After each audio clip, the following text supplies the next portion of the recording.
Okay, जब पनि प्रार्थना गर्नुहुन्छ तपाईले विश्वासको साथमा प्रार्थना गर्नुपर्छ। आमेन। तपाईले विश्वाससँग प्रार्थना गर्नुभयो भने मात्रै परमेश्वरले विश्वासको प्रार्थनालाई सुन्नुहुन्छ। आमेन। याद गर्नुहोस्, यसै कारणले you have to pray in faith. विश्वासमा तपाईले प्रार्थना गर्नुपर्छ। हालेलुया। किनभने परमेश्वरलाई रिझाउनको निम्ति, परमेश्वरलाई प्रसन्न गर्नको निम्ति के चाहिएको छ? विश्वास चाहिएको छ। अनि हामीमा नि एउटा कामले एउटा कुरोले धेरै काम गर्छ, त्यो चाहिँ के हो? विश्वास। आमेन। तपाईको विश्वासले नै तपाईलाई चिनाउँछ। तपाईको विश्वासले नै प्रभुको निम्ति के गर्छु भन्ने कुरो तपाईको विश्वासले तपाईलाई भनौँ न, त्यसले तपाईलाई शक्ति दिन्छ अथवा तपाईलाई त्यसले अघि बढाउँछ। र प्रार्थनामा विश्वास हुन धेरै आवश्यक छ। आमेन। सोच्नुहोस्, तपाईले खाना बनाउनु भयो, मसला हाल्नु, चिकनको मसला हाल्नु हो, तपाईले चाहिएको हल्दी, लसुन, प्याज सबै हाल्नुभयो, मासु हाल्नु, मजाले बनाउनु भयो, तर तपाईले नुनै हाल्नु बिर्सिनु भयो, के हुन्छ? धेरैपल्ट हाम्रो प्रार्थनामा नि त्यो विशेषता, त्यो भनौँ न इफेक्ट, प्रार्थनामा हुने भनौँ न के भन्नु त्यसलाई, प्रार्थनामा हुने प्रभाव चाहिँ हुँदैन। यसै कारण प्रार्थना गर्नेहरू हामी खाँदा पनि प्रार्थना गर्छौँ, कहीँ यात्रा गर्दा प्रार्थना गर्छौँ, शुद्ध प्रार्थना गर्छौँ। ओके, हरेक कामको अगाडि हामी के गर्छौँ? प्रार्थना गर्छौँ। अनि प्रार्थना हाम्रो जीवनको एउटा के भएको छ? अभिन्न अङ्ग भएको छ। प्रार्थना बिना हामी विश्वास जिउन सक्दैन। तर म आज तपाईलाई प्रार्थना कतिको प्रभावशाली हुनुपर्छ, अनि त्यो प्रभावशाली हुनको निम्ति के कुराको आवश्यकता छ त्यो कुरो सिकाउँदैछु। पहिलो त के रहेछ? के रहेछ? विश्वास। मर्कुस 11:24 भन्छ,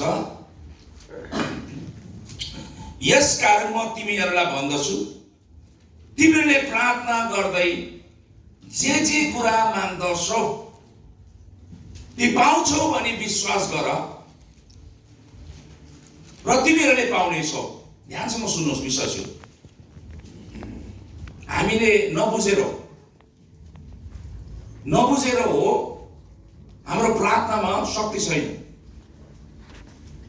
यीशुले मरेको लाजरसलाई भन्नुभयो, लाजरस बाहिर आइज। तर त्योभन्दा पनि उहाँले प्रार्थना गर्नु, हे पिता, म तपाईँलाई धन्यवाद दिन्छु, तपाईँले मेरो हरदम सुन्नुहुन्छ, अहिले पनि सुन्नुहुनेछ। Lazarus come out. 4 दिनको मरेको लाजरस कात्रोसँग बाहिर आएको छ। आमेन। प्रार्थनामा शक्ति हुनुपर्छ प्रिय। आमेन। अनि यीशुले के सिकाउनु भयो चेलाहरूलाई? म तिमीहरूलाई भन्दछु, तिमीहरूले प्रार्थना गर्दा, जब पनि तपाईले प्रार्थना गर्नुहुन्छ, जे कुरा माग्नुहुन्छ, इङ्ग्लिसमा यस्तो छ, therefore I say unto you, what things soever you desire, तपाईले चाहेको जे पनि, यहाँ सानो सानो कुरो होइन, यहाँ पैसाले नगर्ने कुरा, डक्टरले नगर्न सक्ने कुरा, तपाईले नसोचेका कुरा, अघि जुन कुरो कुनै कुरोले हुन सक्दैन, असम्भवपना चाहिँ परमेश्वरले हाम्रो प्रार्थनाद्वारा सम्भव बनाउन चाहनुहुन्छ। आमेन। यसकारणले गर्दा प्रार्थना, तपाईले गरेको प्रार्थना आफैलाई कन्फिडेन्स, विश्वास हुनुपर्छ। याद गर्नुहोस्, आजकल यी दिनहरूमा नि प्रार्थना एउटा फर्मेलिटी भएको छ, तर प्रार्थना गरेर तपाईँले हरदम बुझ्नुपर्छ, तिमीले जे कुरा पनि मान्छौ अरे, जुनै कुरो पनि इच्छा गर्छौ, जुनै कुरोको चाहना गर्छौ, चाहिएका कुराहरू सबै परमेश्वरले सुन्नु। यहाँ के भन्दैछ? यहाँ ती पाउँछौ भनी विश्वास गर। के गर्नुपर्छ अरे? पाउँछौ भने के गर्नु अरे? विश्वास गर र तिमीहरूले पाउनेछौ। हामी चाहिँ कस्तो हुन्छौँ? विश्वास कस्तो छ? कस्तो विश्वास? आँखाले देखेपछि विश्वास गर्ने। प्रभु धन्यवाद, छुनुहोस्, छुएपछि राम्रो भएपछि धन्यवाद भन्छौँ हामी। द्याट इज रङ। प्रार्थना गर्दा तपाईँले यो विश्वास गर्नुपर्छ तपाईँले पाइसक्नु भएको छ। इङ्ग्लिसमा यस्तो लेखेको छ, Therefore I say unto you, what things soever you desire, when ye pray, believe that ye have received them. तिमीले पाइसकेको छौ भने विश्वास गर अनि तिमीले पाउनेछौ। आमेन। विश्वास के हो? विश्वासको परिभाषा हिजो मैले भन्दै थिएँ। हजुर, आँखाले नदेखेको कुरा के हो? अविश्वास अनदेखि वस्तुको प्रमाण देख्नु भएको छैन, तर विश्वास गरेर तपाईँले प्रमाण पाउनु भएको छ। आशा के हो? वस्तुको निश्चय। तपाईँले देख्नु भएको छ, आशा गर्नु भएको छ, तर तपाईँले निश्चय त तपाईँले निश्चय भएको छ, एक्सपिरियन्स भएको छ। त्यो विश्वास हामीले पाएर हामी धन्यवाद दिँदैनौँ। यसै कारण फिलिप्पीमा भन्छ नि, फिलिपको बस्तीमा जब पनि तिमीहरू प्रार्थना गर्छौ, कसरी अरे? प्रार्थना, बिन्ती अनि के अरे? धन्यवादको साथमा के गर्नु अरे? प्रभुको अगाडि जाहिर गर्नु भनेको छ। धन्यवादको साथमा, पाएर धन्यवाद होइन। अघि पहिल्यै त प्रभुलाई तपाईँले धन्यवाद दिनुपर्छ। प्रभु म तपाईँलाई धन्यवाद दिन्छु। आमेन। एलियाले जब प्रार्थना गर्यो नि, एलियाले हामी भन्छौँ एलियाले माथिबाट आगो के गर्यो अरे? हजुर, कर्मेल पर्वतमा आगो झार्यो भन्छौँ। तपाईँले ध्यानसँग सुन्नुभयो, ध्यानसँग पढ्नुभयो भने त्यहाँ एलियाले दुईपल्ट प्रार्थना गरेको छ।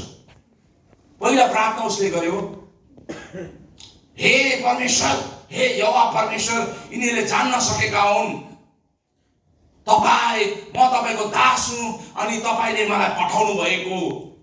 के अरे? वाह, प्रार्थनामा घमन। के अरे? यिनीहरूलाई थाहा भएको होस् म तपाईँको दास हुँ, तपाईँले मलाई पठाएको, यिनीहरूलाई थाहा भएको होस्। माथिबाट आगो झरेन, आगो झरेन। त्यहाँबाट फेरि उसले भन्नु पर्यो, सुन्नुहोस् परमेश्वर, सुन्नुहोस् भन्यो। त्यहाँबाट उसले प्रार्थना गरेको छ, सेकेन्ड प्रार्थना, माथिबाट आगो झर्यो। आमेन।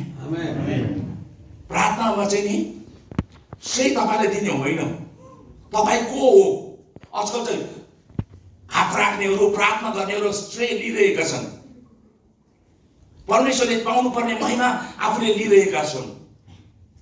याद गर्नुहोस्, पहिला आफूलाई बढाउ होइन, पहिला तपाईँको प्रार्थनामा प्रभु आउनुपर्छ। आमेन।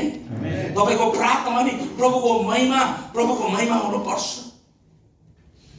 यसै कारणले तपाईँले प्रार्थना गर्दै पहिला विश्वास गर्नुपर्छ तपाईँले पाइसक्नु भएको छ, त्यसपछि तपाईँले पाउनुहुनेछ। आमेन। हालेलुया। मत्ती 21:22 मा यस्तो भन्छ, म्याथ्यू गस्पेल च्याप्टर 21 verse 22, अनि विश्वास गरेर जेसुकै कुरा पनि तिमीले प्रार्थनामा मागौला, ती सबै कुराहरू तिमीले के गर्नेछ अरे? पाउनेछ। के गरेर? खालि प्रार्थना गरेर, प्रार्थना मात्रै गरेर। यस्तो त तपाईँ जस्तो भयङ्कर प्रार्थना 3 बजी उठेर प्रार्थना गर्नेहरू छन्। के भन्नुहुन्छ? डिसेम्बर महिनामा चिसो पानी, ठन्डे ठन्डे पानी से नहाना चाहिए भन्दै नुहाउँदै गरेको हुन्छ भक्तिको कुरामा। याद गर्नुहोस्, त्यस्तो त धेरै छ। एकपल्ट कतिपल्ट प्रार्थना गर्छन्, मैले भन्नु पर्दैन, म के भन्दैछु। तपाईँको प्रार्थनामा आफैलाई विश्वास हुनुपर्छ। आमेन। हालेलुया। You are talking to God. पितालाई, तपाईँलाई जसले अब्बा पिता भन्नुहुँदैछ उसँग त बात गर्दै हुनुहुन्छ। यसै कारणले गर्दा मेरो आदत छ, म एकदम प्रभुको अगाडि गिराएर मैले रुनु पर्दैन। म प्रभुसँग बात गर्छु, पितासँग बात गर्छु। बाउलाई माग्दाखेरि तपाईँले के गर्नुपर्छ? हजुर, के गर्नुपर्छ? कन्फर्ट। नानीहरूलाई थाहा हुन्छ मेरो बाउले मलाई दिन्छ। गिर्नु पर्दैन, रुनु पर्दैन, पछारिनु पर्दैन। याद गर्नुहोस्। त्यसरी नै हाम्रो परमेश्वरले हामीले जे पनि मान्छौँ नि, जेसुकै माग भनेको छ नि, whatever you ask, there is no condition, there is no limitation. जे पनि तपाईँले माग्नुहुन्छ विश्वासले माग्नुपर्छ, परमेश्वरले तपाईँलाई दिनुहुन्छ। आमेन। याद गर्नुहोस्, धेरैपल्ट नि यहाँसम्म कि नि तपाईँले कराउनु पनि पर्दैन, तपाईँले बोल्नु पनि पर्दैन, मुखले प्रार्थना पनि गर्नु पर्दैन। याद गर्नुहोस्, एकपल्ट म मेरो साथी म काँक्रेभित्रदेखि हामी धरानसम्म त्यो कति दिनसम्म हामी त्यो यात्रा गर्दाखेरि गिटार बोकेर हामी हाम्रो यात्रा सुरु गऱ्यौँ। आजभन्दा 30 वर्ष अगाडि भजन गाउँदै विश्वास गरी प्रभुको चरण भन्दै हामी बाटो बाटोमा गयौँ। हामी खेतमा काम गऱ्यौँ, मान्छेहरू आउँथ्यो, सुन्थ्यो, सुसमाचार सुनायो, हामी चलिदिन्थ्यौँ। त्यसो गर्दै गर्दै गर्दै एक ठाउँमा पुग्यौँ। हामी त्यहाँ पुगेपछि मेरो साथीले पनि एउटा दिदीले म चिन्छु, उसलाई हामी सुसमाचार सुनाउन सक्थ्यो भने ल भने। अनि त्यहाँ हामी गयौँ। उसको श्रीमान चाहिँ बाहिर भनौँ न ब्रिटिस आर्मीमा रहेछ, 2 जना छोरा अनि छोरी। अनि हाम्रो लागि त्यो दिदीले चिया बनाउनु भयो। हाम्रो इच्छा चाहिँ के छ? वचन सुनाऊ, सुसमाचार सुनाऊ, रोग भएको छैन, हाम्रो चाहना छ। अनि चिया बनाउनु भयो। अनि त्यहाँ 5 या 6 वर्षको छोराको कान दुखिराखेको थियो, आइया भन्दै थियो। अब सोच्नुहोस्, छोराको कान दुख्दैछ, आमाले सुसमाचार सुन्छ? कुन आमाले ध्यान दिन्छ? ल कान दुख्दैछ म भन्छ? भन्दैन। पहिला आफ्नो नानीलाई हेर्छ नि त। अनि मैले चिया ल्याएँ, चिया पिउँदै थिएँ। अनि मैले भने, प्रभु यो दिदीलाई हामी सुसमाचार सुनाउन चाहन्छौँ, तर नानीको कान दुख्दैछ। हेर्नुहोस् है, मैले बोलेको हेर्नुहोस् है, कसैले सुनेन, भित्र सोच्दैछु चिया पिउँदै, प्रभु यो नानीको कान जाँदै भयो त आमाले सुसमाचार सुन्थ्यो। मैले कोसँग बोल्दैछु? मुख पनि कसैले, मेरो साथीले पनि सुनेको छैन, तर चिया पिउँदै म सोच्दैछु यो नानी जाति भयो भने त आमाले सुसमाचार सुन्थ्यो। एकछिन पछाडि हेर्छु त्यो नानी दिदीसँग खेल्न थाल्यो, कुद्दैछ। मैले बोलाएँ, यहाँ त नानी आऊ, सानो नानी है, तिम्रो अघि कान दुख्दैन, के भयो भने जाति भयो भने ठिक भयो अहिले भने कहिले भने तपाईँ चिया पिउँदा भन्यो।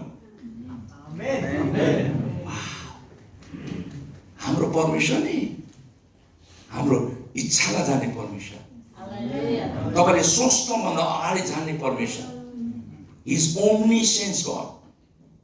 उहाँ अन्तर्यामी सर्वज्ञानी परमेश्वर किन भन्छौँ हामी उहाँलाई? He knows.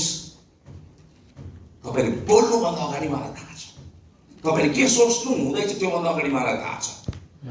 याद गर्नुहोस्, परमेश्वरलाई तपाईँको प्रार्थनामा विश्वास चाहिएको छ। हालेलुया, बुझ्दै हुनुहुन्छ? प्रार्थना त गर्छौँ, नगर्ने होइन। हामीले के भन्छौँ नि, एकदम सजिलो भएको छ क्रिस्चियनहरूलाई, चिन्ता नगर्नु। परमेश्वरले भनेको छ रोमी 8:28 परमेश्वरलाई प्रेम गर्ने के अरे सबै कुरो के हुन्छ अरे? भलाइ नै उत्पन्न हुन्छ अरे। के हुन्छ अरे? सबै कुरो मिलेर भलाइ हुँदैन, सबैको निम्ति होइन, त्यो परमेश्वरलाई प्रेम गर्नेहरूको निम्ति मात्रै। आमेन। त्यसैले प्रार्थना, सबैको प्रार्थना परमेश्वर सुन्नु न। यसै हो भनेन, जति पनि गरौ, जति पनि चिचाउ, म तिम्रो प्रार्थना सुन्दिनँ। वाक्कै भइसक्यो तिम्रो प्रार्थनाले, वाक्कै घृणा आउँछ मलाई, घृणा। तिमीले प्रार्थना गर्दा म कान छोप्छु भनेको छ परमेश्वरले। याद गर्नुहोस्, इरिटेटिङ फिल हुन्छ परमेश्वरलाई, किन? त्यो प्रार्थनामा शक्ति छैन, त्यो प्रार्थनामा विश्वास छैन। यसै कारणले परमेश्वर प्रार्थना गर्दा विश्वासको साथमा प्रार्थना गर्नुहोस्। हामी बुझ्दै हुनुहुन्छ? ओके।